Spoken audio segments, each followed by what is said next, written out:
and welcome back to our second episode. Last time we left off with the Gottman relationship house, and today we're going to pick up with shared fondness and admiration. And so I'm going to hand it over to Tori, and Okay, all right. he's going to do it. So, fondness and admiration is the second level of the sound relationship house. It's a big part of any relationship, I think, is how you show love to your partner. And I think this is where a lot of folks start thinking about the love maps. Yeah. Sorry, not love maps, love languages. Love languages. Yeah. Okay. And so people think, okay, what are those 5 love languages? Let's just recap. So, gifts is one, sharing through gifts, buying little gifts for your partner. Verbal affirmations, right? So saying I love you and thank you and I appreciate you. Physical. Yeah, physical touch. So like hugs, kisses, cuddles, that type of thing. Acts of service, right?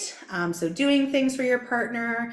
Like I guess like little chores, little things that help them out. And then the 5th one is quality time. And so people give love and receive love in different ways. And what I have found in my practice is that a lot of people are speaking different languages, right? 100%. So people's default is different. So I may be showing love through words, and oftentimes people, how they want to receive love is through the way that they show it. Yeah. Right. So if I want to show love through words, it probably means I want to receive love through words. That's not a guarantee, but it is common. And then if my partner say wants touch, well, I'm putting effort to like show him I love him through words, but it's just not registering for him, right? And so I kind of think about it, and here's another visual. Love visuals. Like an archer's target type thing, right? Okay. Like, so you With a have, with a bullseye in the center, right? So you got your other areas around that, but you want to shoot for that bullseye, right? So every time I go to show love, so let's say I'm saying, I love you, I'm shooting my arrow, and I'm hoping it's going to hit his bullseye, my partner's bullseye. But it might not, and especially if I don't know what that is. So that does go back to love maps. How do I know what my partner wants, right? But if you keep shooting and you don't, so you're putting effort into this, but you don't actually hit the bullseye, I think you can become discouraged really quickly.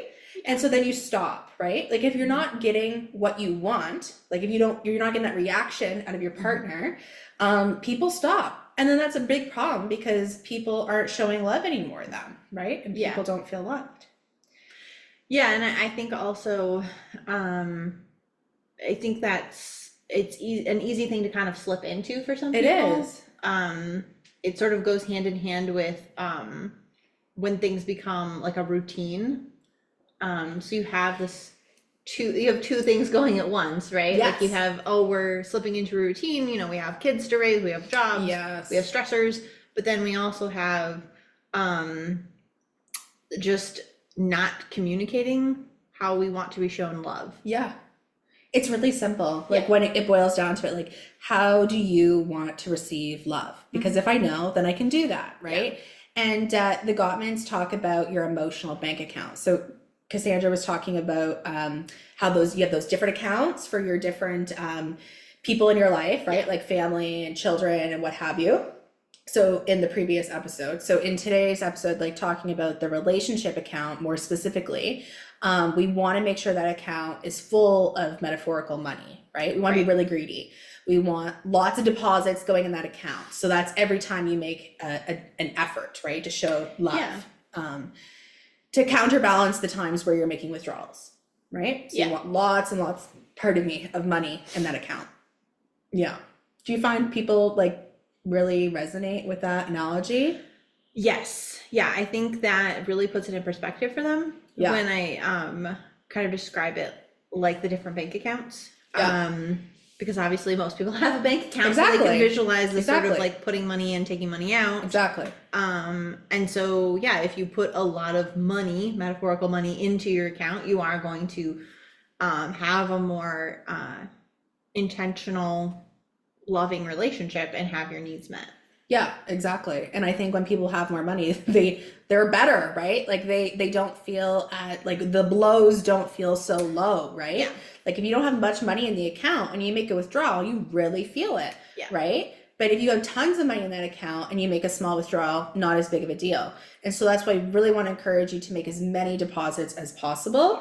And going back to what I said in the first episode too, with small things often, it's really important that these are really small and tangible and like really easy to do, right? Yeah, one thing I see a lot is I think people tend to get, or sometimes get, bogged down on, oh, well, you know, we have to do these big things. And I don't know if Exactly. that's some sort of societal thing that we were kind Maybe. of like conditioned to do, like these grand gestures, like we have to have a, you know, a beautiful like date night or something like that, instead of it being like, well, you know, I knew that my partner was tired, so I did the dishes and, Exactly. you know, whatever, because I knew that they would appreciate it. I knew that that would take the stress off of them. Right. Um, It's little things, like anything that your partner feels like you thought of them. yeah, 100%. Yep. Right. And I think, even though we're not going to go into like intimacy and sex this episode, I do think that when you're filling that bank account as a couple, it spills out into your intimacy bank account, right? Of course it does. Because nobody wants to be intimate with someone who they don't feel love, you know, gets them, right? Exactly. So I think just, you know, realizing that, you know, if you're having an issue with your intimacy, it may just be that you're not connecting outside of that. And I think people forget that it all really is very intertwined. Very much so. It's not one thing or another. No, you're so right. Yep. So takeaways from fondness and admiration, I would say, is just being intentional with making efforts to show your partner that you love them. Get curious with your partner. Ask them, how do you want to receive love? And go from there, right? And again, just trying to do this in small little ways to make sure you can keep it up. Yeah. Does that sound good? I think so. Anything else on that? I don't think so. I'm sure there's more. Yeah, I'm sure. Do you find, like, with your couples, like, what is the biggest roadblock that you find when couples are trying to sort of enhance their fondness and admiration for each other? I do think partially like what you said in terms of thinking it has to be this big thing. Okay. I also think sometimes people feel turned away. Like people feel like they don't, like their partner isn't hearing them. Like, oh, I'll say thank you, but like maybe it doesn't go anywhere. And like they're not really seeing it as a deposit in the bank. Like it's just something that happens. And so it's like, does it even count? Is it even registering? Is it even registering? Yep. And I think the Gottmans, and don't quote me, but I really think the Gottmans somewhere along the line said like people, actually no, we'll get to this in the next section. I'll pause and I'll come back to that because I think this is actually better in the next step. Oh, okay. So maybe this is a good transition into the next one. Yeah, let's do it. Yeah. Okay. So turning towards instead of away for bids of connection. So turning towards bids of connection. This could be anything like a bid. A bid could be anything. Do you want to go on a walk with me? Right. Or do you want to go on a date? Or hey, do you want to cuddle? Or going in for a hug? Right. Yeah. Or I mean anything really, right? Like, oh, look outside, there's a bird, right? Like you're trying to connect over something. Yeah. But a lot of times these bids for connection get turned away out of absent-mindedness. This is what I was going to say is like people don't see them as bids. People don't see the, like me saying, oh, look, there's a cardinal outside as like a way of trying to like connect. Yeah. They just see it as, oh, I'm telling them that there's a bird outside. Right? Yeah. So they just like, whew, right over their head. They don't even think about it. Yeah. And I think it also helps if you, I think it's more difficult for the couples that there's a lot of like anger, there's a lot of four horsemen that we'll talk about later. Yes. Because that admiration that they have for the other person isn't as stable or isn't as strong at that point. And so when someone makes a bid, it's easier to kind of go, well, I'll just ignore them. I don't care about that kind of thing. Right. Instead of it being like, oh, my partner is interested in this. They're trying to connect with me. Let's have a conversation. Let's connect in some way. Yeah, exactly. So, And I don't think people typically turn away from their partner out of malice. Like they don't say, oh, my partner's trying to connect with me. Right. No, not going to do that. It's more so out of like, oh, I didn't even really realize that that was you trying to connect. Yeah, and trying to get them to see that and understand that. And even like I'll have, if whoever is the one that was making the bid, I will have them, if they notice it was kind of ignored or they felt like it was ignored, I try to encourage them to say that, not like, oh, you ignored me, but say like, hey, you know, right there, I was trying to kind of make a connection with you. Did you notice that? You know, were you just like busy? Were the kids having your attention? Like, Right. were you answering the door? Were you answering a phone call? A kind of thing where just so you're bringing it to your partner's attention. Yeah, because a lot of times they just don't know. Yeah. Right? Yeah, exactly. Yeah. So, I think that's very important to notice. Similarly, I often tell clients, and this is going to sound really silly, but No. like say, I'm making a bid before they do Yeah. it in the beginning, because then it's like, oh, I'm attuning to what you're saying, right? Versus it just going over. So if you say, I'm making a bid, do you want to go for a walk after dinner? Right. They're like, oh, okay. It's not just because they want to go for a walk, right? They want to connect with me. Well, yeah, you're basically having them like verbally say a cue. Exactly. So, Yeah, which I think is what you're saying, is like when they miss it, then bring it to their attention. Yeah. I think what I'm saying is maybe even beforehand, Yeah. like prime them for it so Right. that they know, and then that whole idea of absent-mindedness is gone because they have Right, like they a have to little check in. alarm bell saying, yep, okay, I got to pay attention here. No, I actually really like that. Yeah. I may steal it from you. Right? You should. And I think, I forget what the Gottman said, but it's something around like, we want to strive. I think the Gottman said it was striving for 80% of the time to say yes to your partner's bids. I like Because if you, first of all, you can't say yes 100% of the time, because again, we talked about this in the first episode that you can't, right? And nor should you like sacrifice something that's really important to you to do or what have you. It's not feasible to say yes 100% of the time.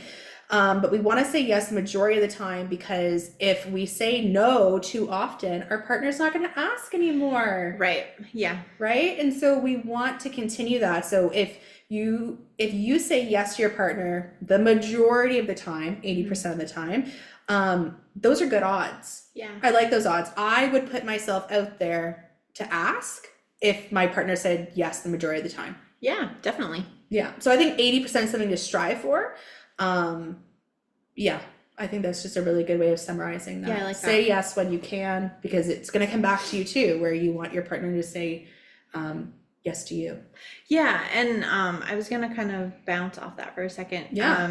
Especially, and it's something we can go again into more depth if we talk about like sex therapy. But even like when I'm doing relationship therapy, and then there's an element of like intimacy or sex like issues. I hate to word it that way, but what I'll have some clients do is it's called an intimacy menu.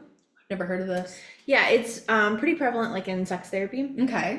Which is why I was prefacing it that. Yeah. But within the intimacy menu, basically you both sit down and as a couple you write out a intimacy menu, and it can be anything and everything. I love that. Again, it's like thinking of it on a spectrum. So it could be anything from getting a cup of tea to having sex, right? Like anything and everything in between that. And it's anything that you guys as a couple, like preferences, that you enjoy, right? Or that makes you feel loved or fulfilled in some way. And so when couples are, especially you see this with the couples that when they're having sex, somebody has some sort of erectile dysfunction or something like that. Sure. And they get kind of defeated, right? Because suddenly it's like, okay, well, I'm embarrassed, they're embarrassed, I'm worried what they think of me, whatever it is. And so they can look, when it's sexual like that, or when it's sex related like that, rather, excuse me, they can look at the menu and they can refer back to it, right? Yeah, they can go to the menu and go, okay, well, you know, penetrative sex isn't working for us right now. Right. What can we do? Okay, well, let's cuddle for a minute. Let's do something else. And then we can circle back. Right. But I also like to use it with couples in the sense that they can they can look at it and go, okay, well, what are some ways that we can connect? Well, we can take a walk together. We can, watch our favorite movie together. Right. And so it's something that they can refer back to and use in various different ways. Yeah, absolutely. No, I love that. I think that's a great idea. It's just about being upfront and honest with each other, right? And Yeah. I think that contributes to safety too. Like just knowing that it's like an open dialogue. It's a working document, right? And I've noticed when we do that activity, it really takes the pressure off of like those intimate moments, right? Yeah, because it's like, well, if this doesn't work for us, then we can look at this menu and pick something else. And it also, again, kind of what I briefly spoke about in the last episode about how sometimes, a lot of the times, women will feel like this pressure to kind of perform. And so that can also take the pressure off of that as well, because then they can go, I'm not in the mood for this. But there's so many other options. But all of these, let's look at these other options that maybe could work for us, that we're still meeting a need. I love that. Yeah. Excellent. Okay, I'm sure we could talk more about bids for connection, but in the interest of time, let's move on. So to recap, we talked about building love maps in the previous episode. Today, speaking to fondness and admiration, and turning towards bids for connection. So we call these scales the friendship scales. When these scales, you're scoring quite high on these, like you're doing quite well in these arenas, we say the friendship is really good in the relationship. And so this is a really big part of it because it impacts how you conflict with each other. So it's almost like two sides of the same coin. On one side, you have the friendship side, and on the other side, how you like compromise, manage conflict, have like more serious conversations, and they both really impact each other. So I bring this up because it speaks to the next level of the house, which is the positive perspective, or alternatively, the negative perspective. And so what this really means is, overall, like, are you in good standing? Like, are you seeing your partner through what we'd call like rose-colored glasses, or are you seeing them through a more negative lens? Because that lens is so important in terms of how you see everything, right? Like your partner could do everything like quote unquote right, but if you're seeing it through a negative lens, it doesn't really matter. Yeah. Right? Yeah. And so when working with folks who I think are in that negative mindset, it's really addressing those two sides to the coin, working on the friendship side as well as the conflict management side. But it's really detrimental to a relationship if one party or both parties are seeing the relationship quite negatively. Yeah, no, I think you worded it wonderfully. Oh, thank you. Definitely, I agree. I think, and one thing I also, it kind of goes with it a little bit there, but with the like positive perspective, when I noticed that the couples that tend to, and I'm making a generalization, but that have a really good sense of humor together also tend to have like a really good positive outlook on each other, as long as it's a healthy humor. Not a mean not humor. sarcastic maybe. Yeah. But that's something I've noticed that I think is maybe underutilized sometimes, and that's sort of why I like the Gottman method too, is because I think they do kind of prop up laughing. Yeah, and, having a good time. Like interrupting not argument, but interrupting a fight with like, smile. How ridiculous are we being right now kind of thing. Right. And yeah, no, I completely agree. I think that's all connected. If you're in a more joyful, humorous state, that's probably a good indicator that like the friendship's in a better state, and then that helps you deal with conflict better. If you're in that positive perspective, it allows you really to utilize the skills and tools and to see your partner for what they're actually doing.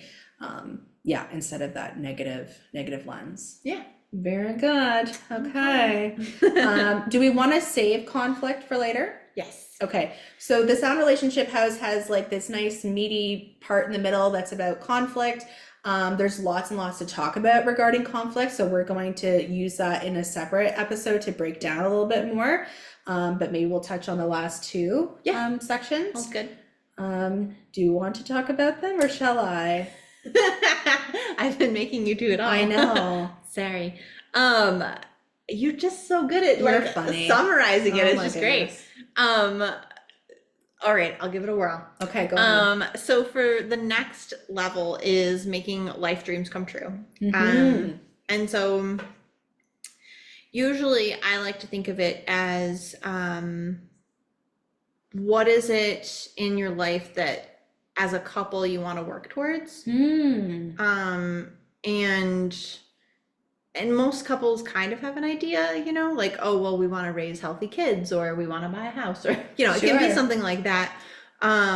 Or we want to communicate better. Yeah, yeah. Which I guess kind of goes into the last one, which is shared meaning. Yes, But exactly. They're very closely connected. yeah, I tend to maybe like smush those together a little bit more, maybe than I should.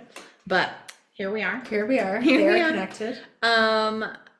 But yeah, I think it's also it's this turning towards each other thing again with you're thinking of each other as a we instead of an I, Exactly. and you're trying to build each other up and trying to I'm not sure where I've heard it before, so I apologize, but it's I heard it once where it was every day you should wake up and want to make your partner's day a little better or a little easier. That's definitely Gottman. Is it Gottman? Okay. Definitely. All right. I feel like I heard it somewhere, but I don't know. Yeah. So probably many not. trainings. Yeah. It's too many trainings. Yeah. I'm sure it's a common thread though, right? Like you Yeah. always want to pick your partner, kind of going back to what I said in the previous episode, right? Like how are you making choices that are going to lift them up, right? So starting from the very start of your day, I think is what you're saying. Yeah, like you're waking up going, how can I make my partner's day easier? And you know, and I think that kind of ties in with the whole making your partner's dreams come true, so Absolutely. to speak.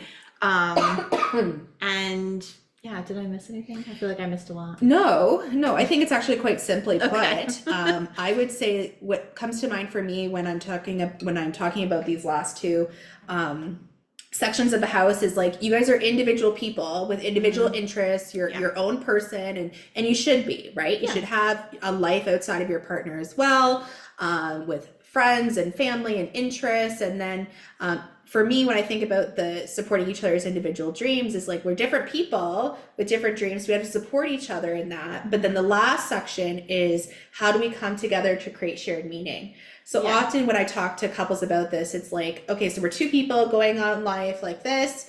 But then how do we come together to create shared meaning across the lifespan? Yeah. So it's done in micro and macro ways. So big ways like, oh, we're going to move in together. We're going to get married. We're going to have children. We're going to buy a house. We're going to buy a cottage. Like these are things we want to do, right? Travel, those types of things. And then you got the little things, the day-to-day things. Like we always give each other a kiss before we leave the house. Yeah. Or like we have a date night once a week. Or we celebrate birthdays like this, right? Yeah. These are smaller, more regular things, but they create shared meaning in the relationship.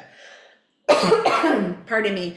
But I think like it's really important to have those like rituals of connection to count on.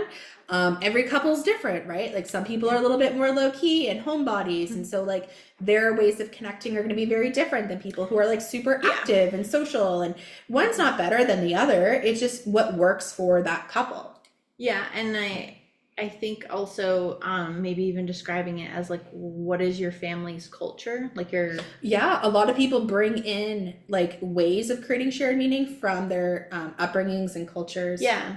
And how can you know, like how do you incorporate that into your family culture, I guess? Or the traditions that you guys want to make, right? Like you come in from different families, sometimes different cultures, and what do you guys want to do? What do you guys want to celebrate? It doesn't have to look the exact same as your families. It can. It doesn't have to though.